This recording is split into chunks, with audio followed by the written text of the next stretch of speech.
இன்றைக்கு தேவ சமூகத்துல உங்களுக்கு நல்ல வார்த்தைகளை மாசத்துல முதல் ஞாயிற்றுக்கிழமை எதிர்த்து ஐக்கியம் இருக்கப்படுனால அன்னைக்கு விசேஷமா ஆண்டவர் பேசுவாரா அப்படின்னு நம்ம எதிர்பார்த்தோம்னா உண்மையிலே அவர் விசேஷமா தான் நமக்கு வார்த்தை கொடுப்பார்.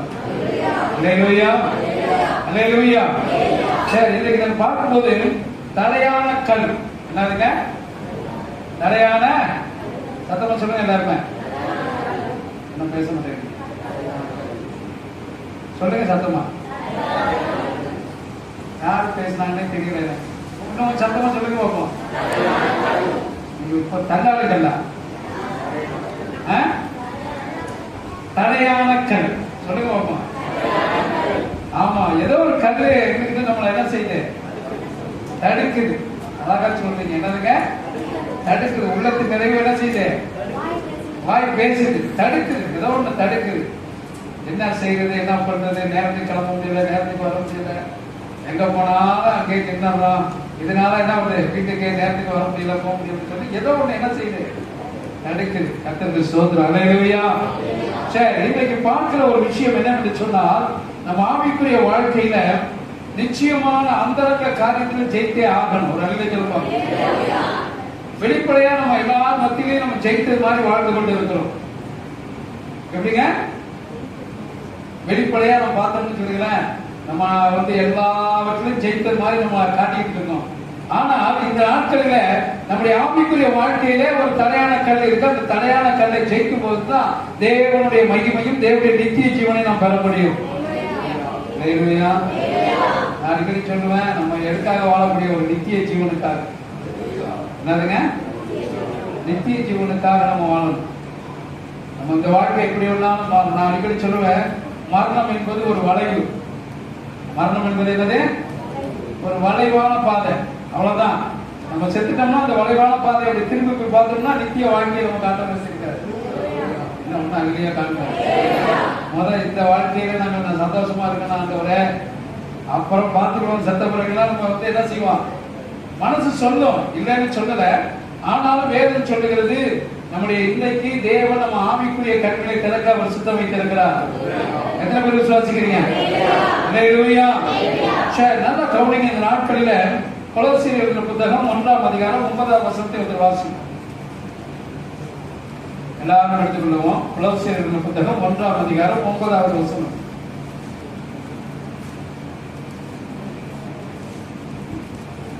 கொலோசியர் 1ஆம் அதிகாரம் 9வது வசனம். இது நிமித்தம் நாங்கள் அதை கேட்ட நாள் முதல்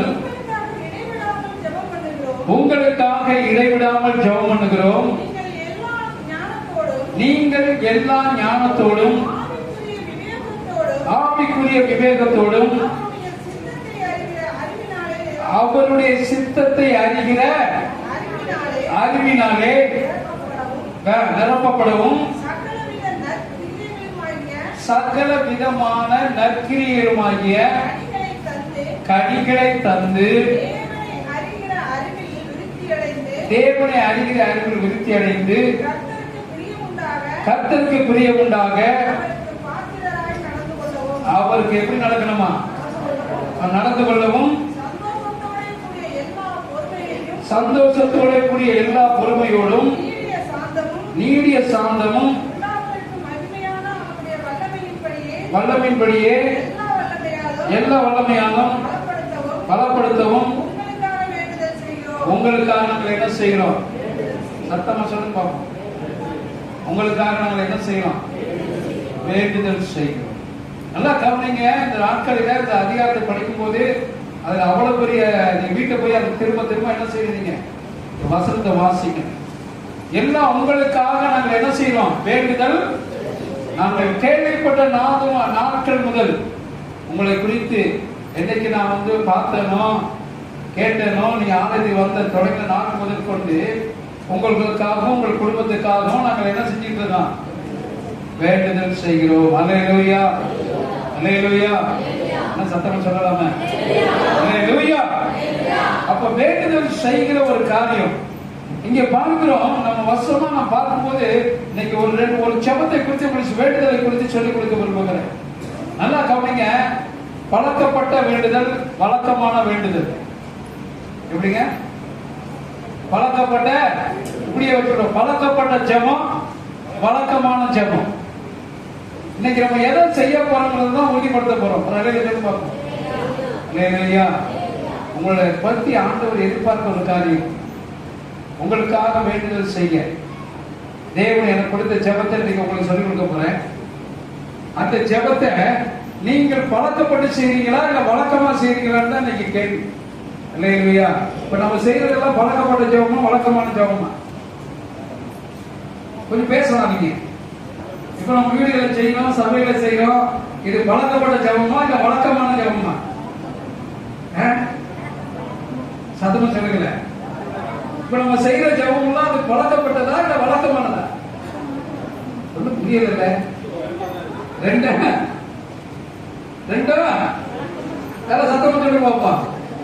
ரெண்டா ஒரே மாதிரி தான் இருக்கு. பாஸ்டர் நீங்க குழப்பாதீங்க. பாஸ்டர் நீங்க என்ன செய்யாதீங்க, குழப்பாதீங்க. நான் குழப்பல, ஆனா ரெண்டுக்கும் வித்தியாசம் இருக்கு. ஒரு அலையில சொல்லுமா? அல்லேலூயா. இன்னைக்கு நீங்க எதை செஞ்சா தேவனுடைய மகிமை பார்க்க போறீங்க? அதுதான் என்னுடைய கேள்வி. பழக்கப்பட்ட ஜபத்தை செஞ்சுக்கிட்டு இருந்தீங்கன்னா மகிமை பார்க்க முடியாது. வழக்கமா செய்கிற ஜபத்தை செஞ்சீங்கன்னா தேவனுடைய மகிமை பார்க்க முடியும். அல்லேலூயா. இப்ப புரியும் நினைக்கிறேன். அதாவது பழக்கப்பட்ட ஜபத்தை பிசாசு உடைத்தெறியுமா, வழக்கமான ஜபத்தை பிசாசினால் ஒன்றும் செய்ய முடியாது. அல்லேலூயா. அல்லேலூயா. சொல்றது புரியும் நினைக்கிறேன் உங்களுக்கு. பழக்கப்பட்ட நான் காதார கேட்டு அங்க கேட்டு அவங்க பண்றாங்க இவங்க பண்றது மாதிரியே பண்ணோம்னா அந்த ஜபத்தை ஈஸியா பிசாசு உடைச்சிருவோம். ஆனா வழக்கமான ஜபத்தை செய்த ஒரு கர்த்தருடைய பிள்ளையுடைய ஜபத்தை பிசாசு ஒரு நாளும் சிதைக்க முடியாது. அல்லேலூயா. தானியேல் தன் வழக்கத்தின்படியே தினமும் என்ன செஞ்சான்? 3 வேளை ஜெபித்தான். நல்ல பார்ப்போம். அந்த தானியேலுடைய ஜெபத்தை பிசாசு உடைக்க முடிஞ்சுச்சா? சத்தமா சொல்ல மாட்டேங்கிறீங்க. வழக்கமான ஜெபம் என்ன ஜெபம்? புரியுதா உங்களுக்கு? அதாவது பழக்கப்பட்ட ஜெபம்னா வேணும் போது செய்யுது. இன்னும் உங்களுக்கு இலக்காக்கி தரேன். எப்போ வயிற்று வலி வருதோ, எப்போ பழக்கம் வருதோ, எப்போ கடற்கரை மாட்டிருக்கோமோ அப்போ ஆண்டவரே உபவாசம் இதெல்லாம் பழக்கப்பட்டு வரும். ஏன்னா பழகிருக்கணுமா? இது மாதிரி ஜெபம் பண்ணா ஒருத்தர் சொல்லியிருக்காரு, 3 நாள் உபவாசம் பண்ணி ஜெபம் பண்ணா அந்த பிடிச்சினி அழுந்து போயிடும். நைட்டு 12 மணிக்கு ஜெபம் பண்ணா உனக்கு இந்த காரியம்லாம் கிடைக்கும். இதெல்லாம் மற்றவங்க பழக்கப்படுத்தின ஜெபம். வழக்கமான ஜெபம் என்பது உங்களுடைய ஆழ் மனதில் நீங்க ரட்சிக்கப்பட்ட நாள் முதல் கொண்டு உங்களுக்காக தேவன் சிந்தின ரத்தத்தை உணர்ந்து என் பாவங்களை மன்னித்த இயேசு கிறிஸ்துவினுடைய மகிமை நான் உணர்ந்து எனக்காக கொள்கதா மலையிலே சிந்தப்பட்ட ரத்தத்தை நான் உணர்ந்து எனக்காக பலியான இயேசுவை நான் எப்பொழுது சிலுவை சுமந்ததை நான் உணர்ந்து என்னுடைய உள் மனதிலிருந்து அந்தி சந்தி மத்தியான வேளையிலே நான் வழக்கமாய் வைத்திருக்கிற இடத்திலே செபிக்கும் போது பலகணிகளை திறக்கும் போது தேவனுடைய ஆவியினுடைய விடுதலை நான் பார்க்க முடியும். அல்லேலூயா. உண்மையா? அந்த உணர்வு இருந்தாலும் அந்த வழக்கமான ஜெபம் வரும். இயேசு எனக்காக தியாகம் செய்து நான் உணரும் போதுதான் அந்த வழக்கமான ஜெபத்தை நம்ம எடுக்க முடியும். அதுவரையும் நம்ம பழக்கமா பண்ற ஜெபத்தை தான் பண்ணிட்டு இருக்கோம். ஏதோ எல்லாரும் சொல்றாங்க பண்றாங்க சொல்லி. இன்னைக்கு தேவனுடைய காரியம் நல்லா கவனிச்சுடுங்க. இந்த பழக்கமான ஜெபத்தை இன்னைக்கு விட்டுட்டு நான் அதுக்கு டாபிக் நான் போகல. இந்த வழக்கமான ஜெபத்தை நீங்கள் நானும் ஏறெடுக்கும் போது நம்முடைய வாழ்க்கை ஆவிக்குரிய மாற்றங்களை கர்த்தர் இந்த மாசத்துல மாபெரிய அறுவடை செய்ய போகிறோம். தொழில் அறுவடை செய்ய போறோம். ஆத்மா அறுவடை செய்ய போகிறோம். அல்லேலூயா. அநேக நம்மளை சூழ்ந்திருக்கிற நண்பர்களை நம் மூலமா கர்த்தர் ரட்சிக்க போறாங்க. எத்தனை பேர் விசுவாசிக்கிறீங்க? அல்லேலூயா. வழக்கமான ஜெபம் தேவை. இந்த வழக்கமான ஜெபத்துக்கு ஒருத்தர் மாத்திரம் நான் எடுத்துக்காட்டுறேன். நம்மளை போல பாடுள்ள மனுஷன் எலியா கருத்தாய் செபிக்கும் போது 3 மாதமும் என்னது 3 வருஷமும் 6 மாதமும் என்ன பயல கருத்தான ஜெபத்தை நம்மளை போல ஒரு பாடுள்ள மனுஷன் பைபிள் சொல்லுது. எலியா வாழ்ந்த காலம் எப்ப? பழைய ஏற்பாடு. ஆனா இதை சொல்றது யாரு? புதிய ஏற்பாடுல யாக்கோபு. நீங்க வீட்டுல போய் வாசித்து பாருங்க. எலியா ஜெபம் பண்ற 5ஆம் அதிகாரத்துல எலியா என்னது யாக்கோபு சொல்றாரு, எலியா நம்மளை போல பாடுள்ள மனுஷனா இருந்தும் அவர் எப்படி ஜெபம் பண்ணாரா? சத்தமா சொல்லுங்க. கருத்தாய். இந்த கருத்து தான் வழக்கத்தை கொண்டு வரும். உங்களுக்குள்ள எனக்குள்ள ஒரு கருத்து இருக்கு பாத்தீங்களா? இந்த கருத்தா இருக்க ஆரம்பிச்சோடையுமே நமக்கு வழக்கமான ஒரு சில காரியங்கள் முதல் ஜெபம் வரும், அப்புறம் பைபிள் படிப்போம், அப்புறம் சத்தியத்தை மற்றவங்களுக்கு சொல்லுவோம், அப்புறம் மற்றவங்களுக்கு செவிக்க போவோம், அடுத்தது மற்றவங்களுக்கு விடுதலை வாங்கி கொடுப்போம், அடுத்தது மற்றவங்களுக்கு கூடி செவிக்கிறதுக்கு ஒரு இடத்தை ஆயத்தம் பண்ணுவோம். இதெல்லாம் எப்பொழுதுதான் கருத்து நம்ம கிட்ட இருக்கணும். அப்ப கருத்தான ஜெபத்தை ஏறெடுக்க சொன்னால் நமக்கு ஒரு வழக்கம் இருக்கணும். எலியா நம்மளை போல பாடுள்ள மனுஷனாக இருந்து கருத்தாக ஜெபம் பண்ணார். எனக்கு ஒரு சந்தேகம் வந்துச்சு. எலியா வாழ்ந்தது பழைய ஏற்பாட்டு காலம், யாக்கோபு எந்த காலத்துல வாழ்ந்துட்டு இருக்காரு? புதிய ஏற்பாட்டு காலம். இந்த எலியாவுடைய பாடுகளை குறித்து அவர் எப்படி கேள்விப்பட்டிருப்பார்? ஆமாவா இல்லையா?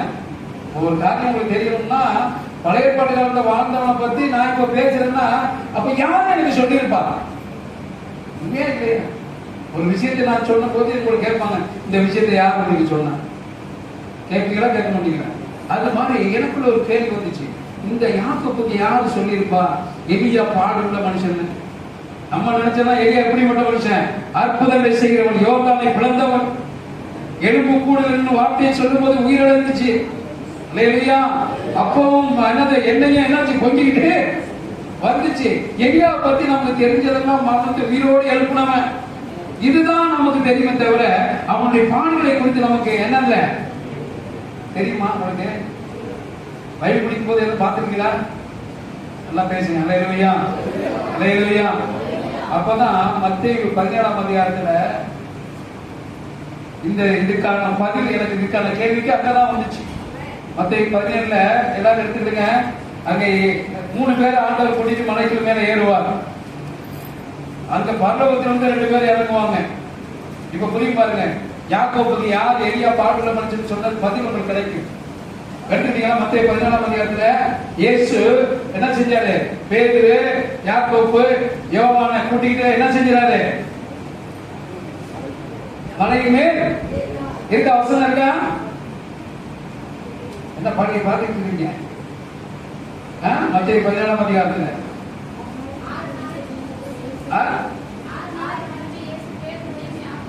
எந்த வசனம் அது? முதல் வசனம். 17ஆம் அதிகாரத்துல முதல் வசனம் வாசிங்க. 6 நாளைக்கு பின்பு இயேசு பேதுருவையும் யாக்கோபையும் அவனுடைய சகோதரனாகிய யோவானையும் கூட்டிக் கொண்டு தனித்திருக்கும்படி உயர்ந்த மலையின் மேல் ஏறினார். அங்கே திரும்ப அங்க மலையில ஏறின பிறகு பாத்தீங்கன்னா அங்க 2 பேர் இறங்குவாங்க. அவங்க யாரு? மோசேயும் எலியாவும். சொல்ல பாருங்க. இப்ப யாக்கோபுக்கு எலியா பாடுள்ள மனுஷன் யார் சொல்லியிருப்பா? எலியாவே பேசியிருக்காரு. அமெரிக்கன் பார்ப்போம். இவர் ரொம்ப லேட்டா பிக்கப் பண்ணுறீங்க. இப்ப யாக்கோபு யார் எலியா பாடுள்ள மனுஷன் சொன்னது? எலியாவுதான். அப்ப யாக்கோபு எலியாவை எங்க சந்திக்கிறாரு? மலை உச்சியில சந்திக்கிறாரு. எலியா வாழ்ந்த காலம் பழைய ஏற்பாடு. ஆனா உங்களுக்கு யாக்கோபு பழைய ஏற்பாடு காலத்துல வாழ்ந்த எலியாவை இப்ப எங்கே சந்திக்கிறாரு? இயேசுவோடு மலை உச்சி மேல, மறுரூப மலையின் மேல, டிரான்ஸ்மிஷன் மவுண்டன் சொல்றாரு. இன்னைக்கு நீங்களும் நானும் தேவ சமூகத்துல வழக்கமான ஜெபத்தை எடுத்தா பரிசுத்தவான்களை நம்ம சந்திக்க முடியும். எத்தனை பேர் விசுவாசிக்கிறீங்க? அல்லேலூயா. தானியேல் வழக்கமாய் ஜெபிக்கிறான். தூதனை இறக்குறான், அவனுக்கு பதில் கொடுக்கிறான். இன்னைக்கு நம்முடைய வழக்கமான ஜெபம் இருக்குன்னு சொன்னால் நம்மளால அடையாளங்களையும் அற்புதங்களையும் இந்த தேசத்தை கொண்டு வர முடியும். எத்தனை பேர் விசுவாசிக்கிறீங்க? அல்லேலூயா. ஆனா இந்த வழக்கமான ஜெபத்தை நம்மளால எடுக்க முடியும். எலியா பாடுள்ள மனுஷன் என்று சொல்லி யாக்கோபுக்கு எப்படி தெரியும்னா, அந்த மறுரூப மலையிலே எலியாவோட யார் பேசியிருக்கா? பேதுரு, யாக்கோபு, யோவான் எல்லாம் பேசியிருக்காங்க. அப்ப எலியா சொல்லியிருப்பாரு, டேய் நான் செஞ்ச ஊழியம் சும்மான ஊழியம் இல்ல, நான் அற்புத அடையாளம் செஞ்சேன். ஆனால் ஒரு எசபேல் ஆவி என்னை பார்த்து சொல்லிச்சு, ஒரு ஆத்மி சொல்லி விடுச்சு, நாளைக்கு நான் உயிரை எடுக்க போறேன்னு சொன்னோடனே எனக்கு பயம் வந்து நான் என்ன செஞ்சுட்டேன்? ஓடினேன். சொல்றாரா? பேசிருப்பாங்களா இல்லையா? ஒரு சம்பவத்தை வாசிக்கும் போது நானா தான் யாக்கோபா இருந்துச்சுங்க. எலியா மோசே பார்த்தோன்னே, பரிசுத்தவான்களே நீங்க செங்கடலை பிளந்தீங்க, நீங்க மருத்துவ உயிரோடு எழுப்புனீங்க, யாக்கோபை என்ன கேட்டிருப்பேன்? கேட்கும் போது நீங்க 2 பேரும் சொல்லியிருப்பாங்க, நாங்க பட்ட பாடு எங்களுக்கு நல்லா தெரியும். புரியுதா உங்களுக்கு? நீங்க என்ன கவனிங்க, ஒரு ஃபங்க்ஷன் இங்க நடத்திட்டு நல்லா இருந்துச்சு ஒரு ஃபங்க்ஷன் சொன்னா நீங்க என்ன சொல்லுவீங்க? இந்த ஃபங்க்ஷன் நடத்துறதுக்கு நான் பட்ட பாடு சொல்லுவீங்களா இல்லையா? ஒரு தேவை நடத்தி முடிக்கிறதுக்கு நாங்க பட்ட பாடு இருக்க சொல்லுவோமா இல்லையா? என்ன பேச மாட்டேங்கிறீங்க? இன்னும் ஃபங்க்ஷன்லாம் நடத்தல போறாங்க. கூடிய சீக்கிரம் ஃபங்க்ஷன் நடத்துவீங்க, ஒரு அலையில சொல்லுங்க பார்ப்போம். உங்க வீட்டுல பந்தல் போடுவீங்க, ஒரு அலையில சொல்லுங்க பார்ப்போம். இல்லையா? ஆமா, பந்தல் போட்டு என்ன செய்யுங்க? ஒரு விசேஷ காரியத்தை நீங்க நடத்த போறீங்க இந்த ஆண்டுல. எத்தனை பேர் விசுவாசிக்கிறீங்க? இல்லையா? கர்த்தர் பேசினா நடக்கணும். கர்த்தர் பேசினா நடக்கும். புள்ள அழகா பாடிச்சு பார்த்தீங்களா? வாயால சொன்னதை கையால செஞ்சீங்கன்னு ஒரு புள்ள பாடிச்சா இல்லையா? என்னங்க ஒண்ணு சத்தத்தை காண, நீர் வாயுத்தனால் சொன்னதை கையினால் நிறைவேற்றி கடைசி ஒரு பாட்டு பாடிச்சு ஞாபகம் இருக்கா இல்லையா? என்னங்க அந்த பாட்டெல்லாம் யோசிக்கிறது இல்லையா? கர்த்தர் சொன்னதை அவர் கையால் செய்தது. அல்லேலூயா. இன்னைக்கு தேவன் என்ன செய்றாரு? அந்த யாக்கோபு பேசியிருப்பார் எலியாக்கிட்ட, எலியாவே பரிசுத்தவானே நீ எப்படி மேல எடுத்துக்கிட்ட சாரியட்ல அப்படின்னு கேட்கும்போது சொன்னாரு, அதெல்லாம் எனக்கு முக்கியம் இல்லை, ஒரு பெண்மணி சொன்னா எசபேல் ஆவியை மலர்த்தியது அப்படி சொல்லிருப்பாரு. இன்னைக்கு ஆண்டவர் நம்மளை பார்த்து பேசுறது, எவ்வளவுதான் சோமணினாலும் எவ்வளவுதான் பைபிள் வசனம் தெரிஞ்சாலும் சில நேரத்துல சில சூழ்நிலைகளை நம்ம யாருக்கோ பயந்துட்டோம். இல்ல வியாதிக்கு பயந்துட்டு இருக்கலாம், இல்ல ஏதோ சம்பவத்தை குறித்து இன்றைக்கு பயப்படுறீங்க. கர்த்தர் இந்த நாளில் அந்த பயத்தின் ஆவியை உங்களை விட்டு நீக்க விரும்புகிறார். அல்லேலூயா. எசபேலின் ஆவி பரிசுத்தவானியை விட்டுத்தது, எலியாவை மிரட்டது உண்மைதான். அதுக்கு பயந்து அவர் என்ன செஞ்சாரு? கேரிக்கு நாட்டங்கரையில போனார். அங்க போய் உட்கார்ந்து, ஆண்டவரே யாரோ என்னை கொல்ல போறாங்க, எனக்கு வழிபாடு செஞ்சு ஆண்டவர் சொன்னாரு பேசாம அந்த ஆத்துக்கரையில உட்கார்றான். சரி உனக்கு ஏதாச்சும் நான் சாப்பாடு தேவை கூடிய காரணம் ஆண்டவர் கைவிட்ட சரித்திரமே இல்லை. அல்லேலூயா. வழக்கமாய் செபித்த ஜெபம் பண்ண வீரர்களை இயேசு கைவிட்டதே இல்லை. உங்க ஜெபத்தை விடாதீங்க. நீங்க வழக்கமாய் பண்ற ஜெபத்தை விடாதீங்க. நீங்கள் எப்பொழுதும் தொடர்ந்து அந்த ஜெபத்தை தொடங்குங்க. இன்றைக்கு ஒருவேளை நீங்கள் வழக்கமாய் செபித்த ஜெபத்தை விட்டுவீர்கள் என்று சொன்னால் இன்றைக்கு சொல்லுங்க, இயேசுவின் நாமத்தில் திரும்ப அந்த ஜெபத்தை தொடங்க போறேன். அல்லேலூயா. தொடங்குங்க. கர்த்தர் உங்களை கொண்டு தவண போகிறார். அல்லேலூயா. உடனே இந்த எலியாவுக்கு ஆண்டவர் சொன்னார், நீ எனக்கு ஊழியக்காரர், நான் சொன்னதெல்லாம் நீ செஞ்ச, சோ உனக்கு 2 வேளை சாப்பாடு தரேன். எத்தனை வேளை? சத்தம் சொல்லுங்க பாப்போம். வேலையே செய்யாம 2 வேளை சாப்பிட்டா சொல்லுங்க பாப்போம் சத்தமா. எவ்வளவு பெரிய ஆசீர்வாதம். அல்லேலூயா. வேலையே செய்யாம, பைபிள் சொல்லுது வேலை செய்யாம இருக்கிறவன் சாப்பிடாது இருக்கிறவன். அப்ப இந்த எலியா வேலை செய்யல, ஒரு பயத்து நிமித்தம் போய் ஆண்டவர்கிட்ட கேட்டான். ஏன்னா என்ன ஜெபம் பண்ணா தெரியுங்களா? இவனுக்கு பயம் வந்தது என்ன தெரியுங்களா? இந்த ஊர்ல 3 வருஷம் 6 மாசம் என்ன செய்யாது? மழை பெய்யாது. இந்த எசபேல் ஆவி என்ன செஞ்சு தெரியுங்களா? அவன் அகப் ராஜா கிட்ட அந்த சீதோன்ல இருந்து கொண்டு வந்து ஒரு சிலையை வச்சு, இந்த சிலையை கும்பிட்டா மழை வரும்னு சொல்லி சேர்ந்தா எசபேல் ஆவி. ஆனா கும்பிட்டு என்ன இல்ல, மழை வரல. இந்த அம்மா பாத்துச்சு, நம்ம கும்பிட்ட சாமி மழை பெய்ய விட மாட்டேங்குது, இது காரணம் யாரா? அந்த பரிசுத்தவன் எலியா. அது ஆதரவை விட்டு சொல்லி அனுப்புது, அவனை நான் உயிரோட வைக்க மாட்டேன். இதான் பிரச்சனை. உன்னுடைய ஜெபம் அநேகருக்கு ஒரு ஆசீர்வாதத்தை கொண்டு வரணும். உன்னுடைய ஜெபமும் என்னுடைய ஜெபமும் என்ன செய்யணும்? உங்களுடைய ஜெபம் என்ன செய்யணும்? தேசத்தினுடைய அதிகாரங்களை மாற்ற வேண்டும். அல்லேலூயா. தேசத்தை மாற்றி போடணும். பாவமுள்ள மனுஷன் வழக்கமாய் செபித்த மனிதன் என்ன செஞ்சிருக்கீங்களா? தேசத்துல வருமானத்தை எல்லாம் காலி பண்ணி தருது. மழை இல்லைன்னா என்ன நடக்கும்? ஒரு வருமானம் இருக்காது. இல்லையா? வருமானம் ராஜா என்ன பண்ணுவான்? யாரோட வருமானத்தை கெடுத்தவன்? இன்னைக்கு நீங்க அந்த வேலையை செய்ய போறீங்க இல்லையா? பக்கத்து வீட்டுக்காரன் நல்ல வருமானம் இருந்துச்சுன்னா ஜாப் பண்ணுங்க. ஆண்டவரே என்னை விட அதிகமா சம்பாதிக்கலாம் அப்படி ஒரு ஜெபத்தை போடுங்க. கத்திரிக்க சோத்திரம் அப்படி போடலாமா? போடக்கூடாது. ஆண்டவரே என்னை கொண்டு அநேகரை கொடுக்க வைக்கும். இல்லையா? இதான் ஆண்டவர் நம்மகிட்ட எதிர்பார்க்க. என்னை கொண்டு அநேகருக்கு கொடுக்க வைக்க ஆண்டவரே அப்படின்னு சொல்லி ஜெபம். அப்ப எலியாவுக்கு அதான் பிரச்சனை, ஜெபத்தினால் வந்த பிரச்சனை. தானியேலுக்கு ஜெபத்தினால் வந்த பிரச்சனை. முத்திரை குத்தப்பட்டாச்சு, சிலையை வணங்க மாட்டேன். இவனுக்கு தானியேலுக்கு வந்த பிரச்சனை என்னது? வழக்கமாக கொண்ட ஜெபத்தினால வந்த பிரச்சனை தான். இன்னைக்கு உங்களுக்கும் எனக்கும் இந்த வழக்கமான ஜெபம் இல்லைன்ற போது பழக்கப்பட்ட ஜெபத்துக்கு பிரச்சனை வராது. வழக்கமா ஜெபம் பண்றவங்களுக்கு என்ன வராது? பிரச்சனையே வராது. அவன் ஜாலியா இருக்கலாம். அவன் பிசாசு நம்மளை கண்டுவிட மாட்டான். ஏன்னா இது பழக்கப்பட்ட ஜெபம், விட்டுரு அப்படின்னுவான். ஆனா பழக்கமா ஜெபம் பண்றவன் எப்படி கொண்டு வந்திருக்கீங்களா? ஆவியானுடைய சித்தம் அறிந்து ஜெபம் பண்ணுவான். அல்லேலூயா. பழக்கமா ஜெபம் பண்றவன் என்ன செய்வான்?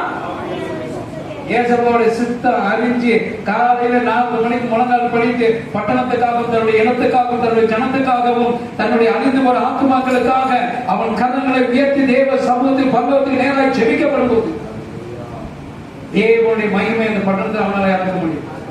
இதை எசபேல் ஆவிக்கு பிடிக்காது. இது யாருக்கு பிடிக்காது?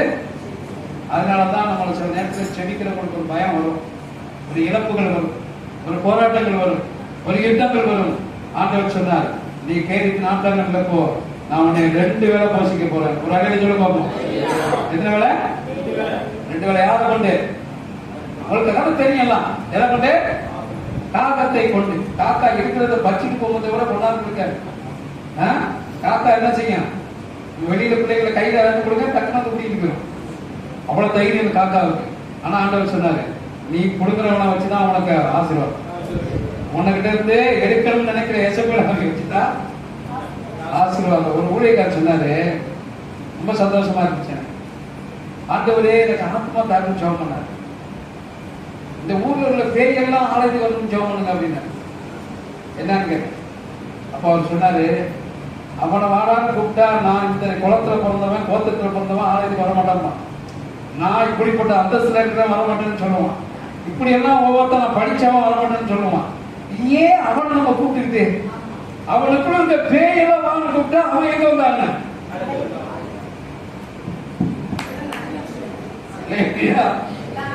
அப்ப பேய் வந்துச்சுனாக்க அவன் எவ்வளவு பெரிய அந்தஸ்து இருந்தாலும் அவன் எங்க வந்தாங்க? அப்ப ஆண்டவரே ஊர்ல பேய் நிறைய இருந்துச்சுன்னா ஆத்மா அறுவடை நிறைய இருக்கும். என்ன ஒண்ணு சத்தம்? அல்லேலூயா. வியாதிக்காரன் ஜெபம் பண்ணாரு. வியாதி உள்ளவன் யார் இருக்கா? எல்லாருக்கும் வியாதி. அப்ப வியாதிக்காரன் நீ ஜெபம் பண்ணி விட்டு இருக்கும்போது எல்லா வியாதிக்காரன் எங்க வரணும்? அப்ப அங்க மீட்டிங் இருக்குமா? அங்க யாராச்சும் ஏற்றத்தாழ்வு இருக்குமா? இருக்காது. ஈஸியா நம்ம ஆத்மாதான் நினைத்து போலாம். கத்துக்கு சோதனை போகணும். அல்லேலூயா. உங்க ஊர்ல உங்களுக்கு எதிர்ப்பு இருக்காது. இங்க பேய்க்கு நோய்க்கு ஜெபம் பண்ணுங்க. இன்னையில இருந்து என்ன சத்தத்தை காண.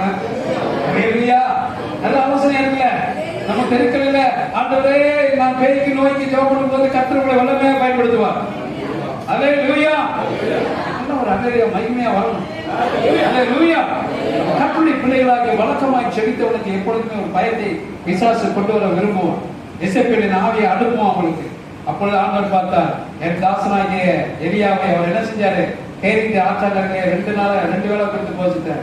எலியா எத்தனை வருஷம் ஜெபம் பண்ணா? 3 வருஷம் 6 மாசம் என்ன பெய்யக்கூடாது? மழையே வரக்கூடாது. இப்ப இந்த பைப்ல போய் பார்த்து 6 மாசத்துல இந்த ஆத்து தண்ணி வேண்டாம் போச்சு, வத்தி போச்சு. இந்த காக்காவும் வரல. இப்ப 6 மாசம் போச்சு, டெவலப் பண்ணல. இன்னும் 3 வருஷம் நம்ம வாழ்ந்தாகணும். ஜெபத்துக்கு பதில் உண்டு. அல்லேலூயா. 6 மாசம் முடிஞ்சு போச்சு. இந்த 3 மாசம் இன்னும் எத்தனை வருஷம் இருக்கு? 3 வருஷத்துக்கு சாப்பாடு எங்க போறது? இங்க இஸ்ரவேல்ல வந்தா அந்த எசபேலாவே என்ன வந்தது? ஆண்டவர் பார்த்தார், எங்க இருந்து உனக்கு எதிர்ப்படுதோ அங்கேயே தேவன் உங்களை அனுப்புவார். அல்லேலூயா. எங்க இருந்தா இருப்ப சொல்லு பாப்போம். சாரி பார்த்து அது வந்து தீனோர் பட்டணத்துல இருக்கு. அங்கதான் எசபேல் அங்கே தான் இஸ்ரவேலுக்கு வந்துச்சு. அப்போ ஊழியக்காரர் எங்க அனுப்பிட்டாரு? அங்கேயே அனுப்பிட்டாரு. அந்த ஊருக்கு அனுப்பிட்டாரு. அந்த ஊருக்கு அனுப்பி அங்க போசிக்கிறாரு. யார்கிட்ட போசிக்கிறாரு? சத்தமா சொல்லுங்க. அந்த வீட்டுல யார் இருக்கா? விதவை இருக்கு. இப்ப நாம என்னை போய் ஒரு விதவை தக்க சொன்னா நீங்க எல்லாம் இருப்பீங்க. சொல்லுப்பா. தாழ்மாறான சிந்தனை வரும். ஆண்டவர் சொன்னார், இந்த எசபேல் ஆவியுடைய பட்டணத்துல நீ போய் எங்க தங்கணும்? ஒரு விதவை வீட்டுல. அந்த நாட்கள்ல யூதர்களுடைய வழக்கத்துப்படி 16 வயசுல பெண்கள் கல்யாணம் ஆயிரும். அந்த பையனும் எப்படி இருந்தானா? இளமையா இருந்தான். 8-9 வயசுக்குள்ளதான் இருப்பான். அப்ப ஆக மொத்தம் 15 வயசு கல்யாணம் வச்சுக்கிடுங்க.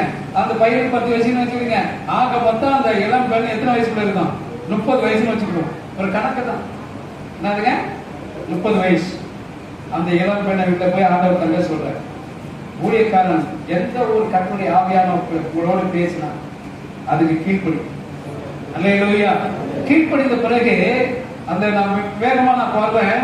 அந்த விதவை எலியாவை பார்த்து சொன்னால், இவர் தேவ மனுஷன். ஒரு வீட்டுக்குள்ள தான் இருக்கிறோம். ஆனால் அந்த இளம் பெண் என்ன செஞ்சா? எலியாவை பார்த்து, இவர் தேவ மனுஷன். அல்லேலூயா. எந்த இடத்துல வேணாலும் எனக்கு பரிசுத்தத்தை காத்துக்கொள்ளும். அல்லேலூயா. கர்த்தர் அனுப்புனார் என்று சொன்னால் அந்த பரிசுத்தத்தை நம்ம என்ன செய்யணும்? காத்துக்கொள்ள வேண்டும். ஆமென். அல்லேலூயா. அப்ப அங்க என்னன்னா 3 ஆண்டுகள் அந்த விதவை வீட்டுல இருக்கிறார். எத்தனை ஆண்டு? அப்ப எலியா ஜோமன் எத்தனை? 3 ஆண்டும் 6 மாசம். 3 ஆண்டு என்ன வேலை பார்த்துப்பாரு? இங்க காக்கத்தில இருந்து 2 வேளை சாப்பாடு. வேத வல்லுநர்கள் சொல்றாங்க, அந்த விதவை வீட்டுல போயிட்டு 1 வேளை தான் சாப்பாடு. என்ன வேலை? 1 வேளை தான் சாப்பாடு. சாப்பாடை குறைக்க தூக்கம் கூடுது. புரியுதுன்னு நினைக்கிறேன் உங்களுக்கு. சாப்பாடை குறைக்க என்ன ஆகுது? என்ன சொல்ல மாட்டேங்கிறீங்க? ஜெபம் என்ன செய்யுது? 3 ஆண்டுகள் அந்த இடத்துல இருந்த தேவ மனுஷன் எலியா ஜெபிக்கிறார். ஜெபிக்க 3 ஆண்டு ஜெபம் பண்ணிட்டு அந்த கர்மேல் பர்வதத்துல போய் நின்று சொல்ல 3 நிமிஷம் ஜெபித்தார். தேவாக்கினி எந்த அளவுக்கு வழக்கமான ஜெபத்தை நீங்க கூட்ட நீங்க போய் மணிக்கணக்கா ஜெபம் பண்ண வேண்டியதில்லை. 30 செகண்ட் போதும் ஒரு அற்புதத்தை செய்யும். அல்லேலூயா. ஆனா எனக்குள்ள என்ன வேணும்?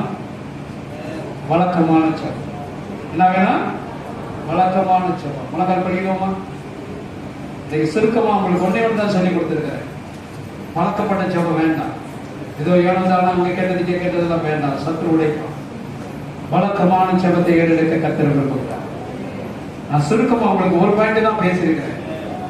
கர்த்தருடைய சமூகத்தில் கேளுங்க. வழக்கமான ஜெபம் பண்ணிக்கிட்ட கர்த்தருடைய பிள்ளையே, மீண்டும் குழந்தை, மீண்டும் கர்த்தர் உங்களுக்கு வழக்கமான ஜெபத்தை எதிர்பார்க்கிறார். ஒரு ஜெப ஆவியை விட்டுட்டீங்க. நான் கேட்க நாள் முதல் கொண்டு தேவ சித்தத்தை அறிந்து உங்களுக்காக நான் வேண்டிக் கொள்ள விரும்புகிறேன். அப்பா சொல்லுங்க, உங்களுக்காக நான் வேண்டிக் கொள்ள விரும்புகிறேன். கர்த்தருடைய ஜெபத்தை ரூபங்களை ஏற்க விரும்புகிறார். எலியா பாடுள்ள மனுஷன் தான். யாக்கோபு எவ்வளவு அழகாய் சொல்லுகிறார். ஓ எலியா பாடுள்ள மனுஷனாக இருந்தும் கருத்தாலும் வழக்கமான ஜெபத்தை ஏற்றெடுக்கும் போது கர்த்தர் அக்கினியாய் இறங்கினார். தேவ மனுஷனை போஷித்தார். சொல்லுங்க, உங்களை போஷிப்பார். எந்த ஆவி எசபேலின் ஆவி உங்களை பயமுறுத்துது? சொல்லுங்க, கரங்களை உயர்த்துங்க.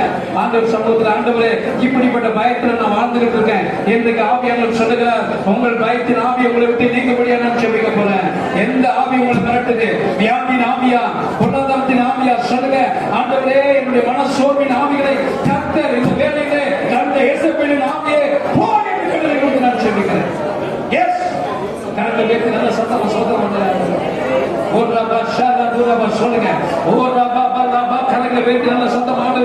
நல்ல ஒப்பு விட்டு ஜெபம் பண்ணுங்க. ஆண்டவரே, எனக்குள்ள இருக்கிற பயத்தின் ஆவி நீங்கட்டும். சொல்லுங்க, எனக்குள்ள இருக்கிற பலவீனத்தின் ஆவி நீங்கட்டும். இருக்கிற நான் வழக்கமாய் ஜெபிக்கக்கூடிய ஜெபத்தை ஏற்றெடுக்க போறேன்.